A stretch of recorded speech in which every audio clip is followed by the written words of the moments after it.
I bet you didn't know how the US highway system changed America forever. It didn't just build roads, it built suburbs, fast food, car culture, and even shaped modern warfare.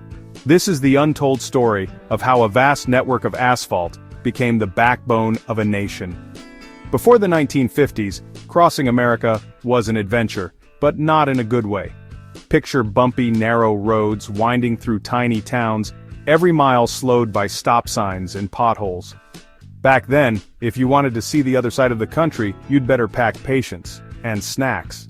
Cities clung to railroads, not highways. Most people lived close to where they worked. Vacations? Rare. America was massive, but honestly, it was kind of disconnected. Then came 1956. President Eisenhower signed the Federal Aid Highway Act. Suddenly, 41,000 miles of interstate highway were on the table. That's like paving a road from New York to LA and back more than 7 times. But why all this asphalt? Well, Eisenhower had 2 big reasons. First, national defense. During World War II, he saw how Germany's Autobahn made moving troops lightning fast. He wanted America ready for anything. Second, he wanted to turbocharge the economy. Highways would unite cities, supercharge trade, and put millions of people to work. It was the biggest public works project America had ever seen. Over $500 billion in today's dollars. And highways brought cars. Millions of them. Suddenly, you didn't have to live close to your job or downtown. Suburbs exploded.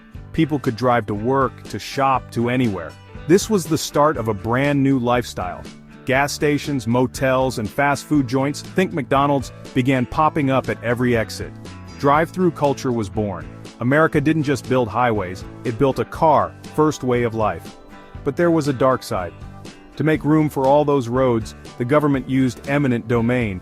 They could take private land for public projects. Whole neighborhoods were wiped out, especially those in poor or minority communities. In cities like Detroit, New Orleans, and Los Angeles, highways cut right through the heart of thriving cultural districts. Urban America was rebuilt, but it was also torn apart. Still, the economic impact was massive. Highways let goods move faster and cheaper than ever before. Big companies like Walmart and later Amazon owed their rise to fast, efficient highways. The trucking industry boomed. The highway system became America's circulatory system. But not everyone got ahead. Small towns that got bypassed by interstates faded into the background, their economies left behind. And then there were the environmental costs. More cars meant more pollution. Wildlife habitats disappeared. Cities that were once quiet and green got louder, smoggier. Today there are more than 4 million miles of roadways in the US, enough to circle the Earth 160 times. Yet traffic jams are everywhere. Progress comes with a price. Now, the Interstate Highway System is both an American triumph and a challenge. It links 48 states, hauls over 75% of US freight, and supports more than 260 million vehicles.